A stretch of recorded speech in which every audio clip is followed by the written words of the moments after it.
महाभारत की तैयारी। 12 वर्ष तक पांडव द्रौपदी सहित जंगलों की खाक छानते रहे। जो राजपुत्र कुछ दिनों पूर्व राजसूय उत्सव मना रहे थे, जिनके आगे समग्र भारतवर्ष के राजा बहुमूल्य उपहार लिए आदेश की प्रार्थना कर रहे थे, आज उन्हें सिर छिपाने को स्थान न मिलता था। कष्टों में, आपत्तियों में ये दिन किसी न किसी प्रकार व्यतीत हो गए। अधिक कठिन तो 13वें वर्ष का अज्ञातवास था।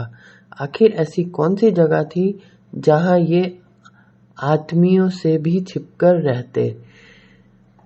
भारतवर्ष के सम्राट भारतवर्ष में ही अज्ञात रहे, और वह भी पूरा 1 वर्ष। कुछ कठिन सी बात थी, परंतु प्रण फिर प्रण है। 6 जनों ने वेश बदला और विराट नगर अर्थात जयपुर में जा बसे। युधिष्ठिर ने अपने आप को युधिष्ठिर के यहाँ का राजजुआरी प्रकट किया। भीम ने कहा, मैं युधिष्ठिर के यहाँ भोजन भंडार का अधिकारी था। अर्जुन ने षंड के रूप बना लिया और कहा कि मैं राजाओं के अंतःपुर में नृत्य गीत आदि की शिक्षा दे सकता हूँ। सहदेव गोपाल बन गए। उन्होंने कहा कि मेरी देख रेख में गायें खूब बढ़ती हैं और रोगी नहीं होती। नकुल ने घोड़ों की विद्या में चतुरता दिखाई। द्रौपदी सैरांध्री बन गई। ये सारे काम वे इंद्रप्रस्थ में करते ही रहे थे। इस प्रकार 5 पांडव तथा द्रौपदी विराट के राजा के यहाँ नौकर हो गए। उन्होंने नाम आदि भी बदल लिए। युधिष्ठिर का नाम हुआ कंक, भीम का नाम वल्लभ, अर्जुन का नाम बृहन्नला, नकुल का नाम ग्रांथिक, सहदेव का तंत्रीपाल। अब अज्ञातवास का वर्ष बीत गया तो उन्होंने अपना असली पता मत्स्य राज को बताया। उसने उचित मानकर अपनी पूर्व अज्ञात काल की दृष्टताओं से क्षमा मांगी।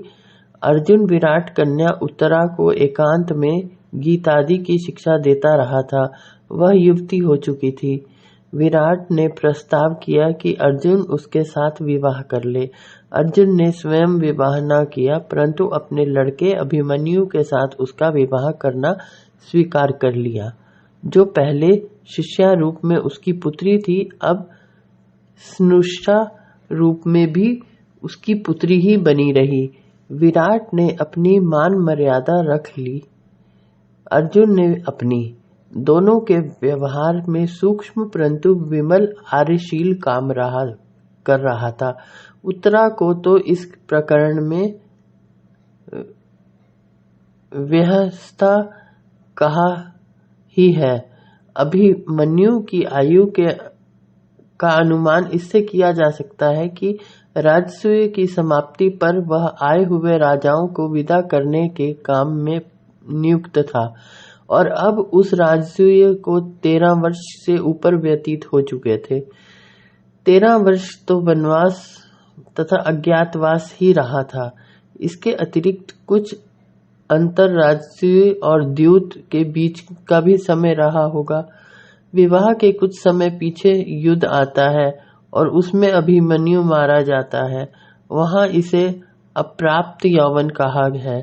इस हिसाब से राजसूय के समय इसकी आयु 2 या अधिक से अधिक 2.5 वर्ष मानी जानी चाहिए। इतना अल्प वयस्क बालक राजाओं को विदा नहीं कर सकता। यदि यह उस समय 56-57 वर्ष का भी हो तो भी विवाह काल में इसे 30 वर्ष का माना जाना चाहिए। युद्ध में जो चमत्कार पूर्ण कौशल इसने दिखाया, उसके लिए यह आयु कुछ नहीं। फिर उसी युद्ध में भीष्म भी लड़े थे, जो इसके दादा पांडु के चाचा तथा परदादा थे।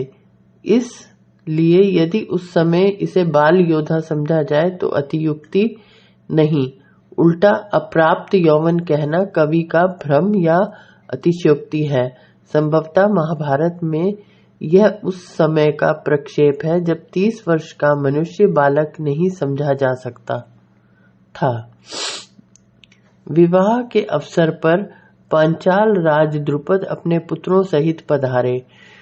वृष्णियों की ओर से श्री कृष्ण, बलराम, प्रद्युम्न, श्याम, सात्यकी आदि सम्मिलित हुए। विवाह हो चुकने के एक दिन पीछे विराट की सभा में ये सब वीर इकट्ठे हुए। पहले तो वार्ता होती रही, अंत में श्री कृष्ण ने सब उपस्थित महानुभावों का ध्यान पांडवों की वर्तमान अवस्था की ओर खींचा।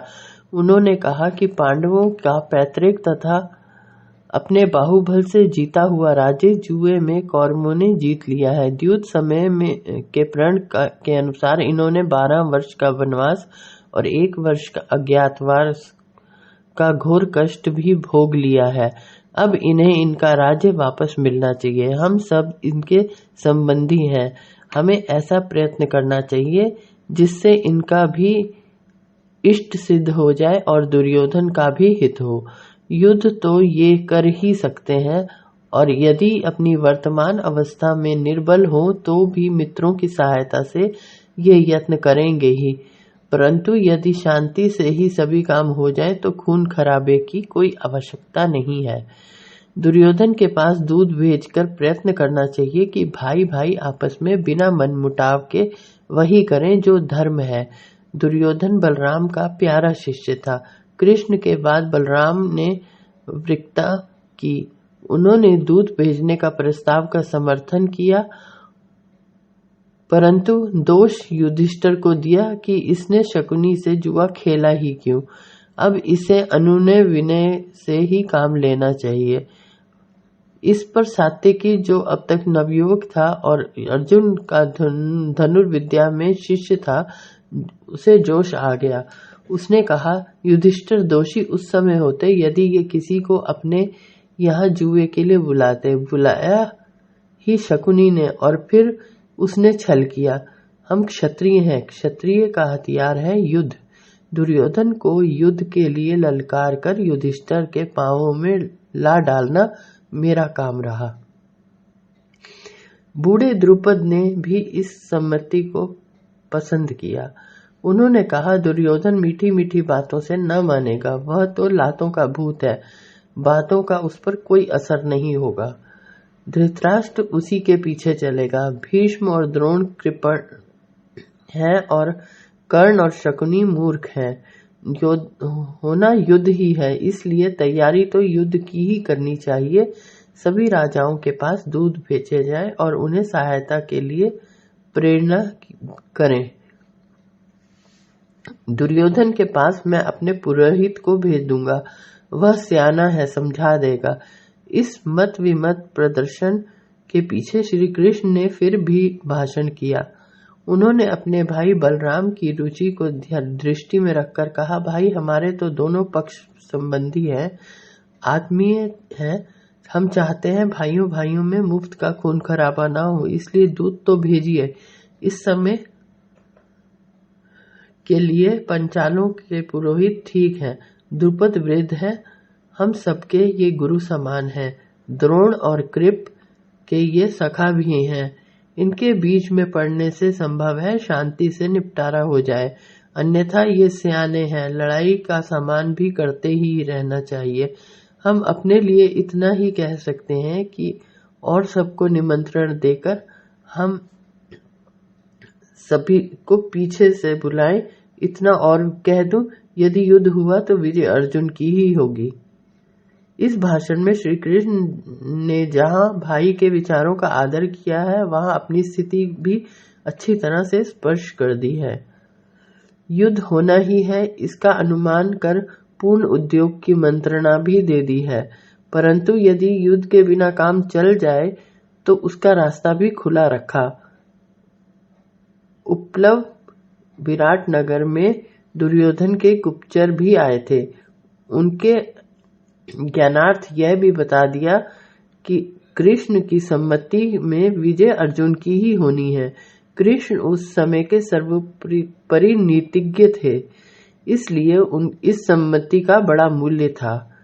शांति पूर्वक झगड़ा निपटवा देने में यह सम्मति भी साधन हो सकती थी।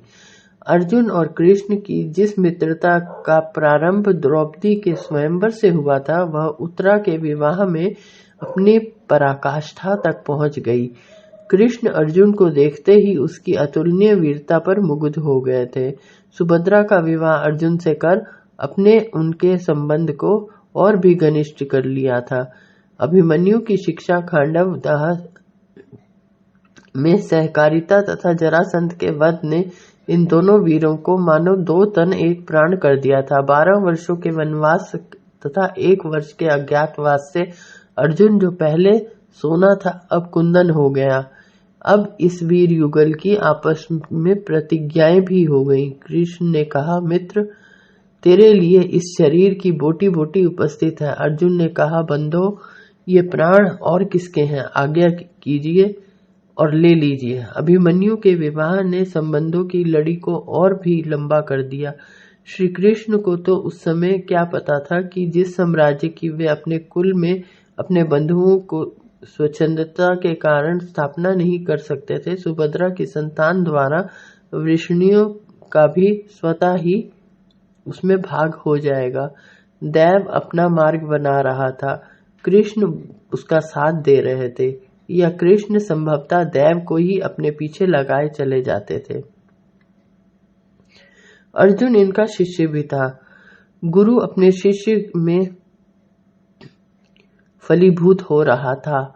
कृष्ण की भावुकता ने ये सारे संबंध एक साथ निभा दिए।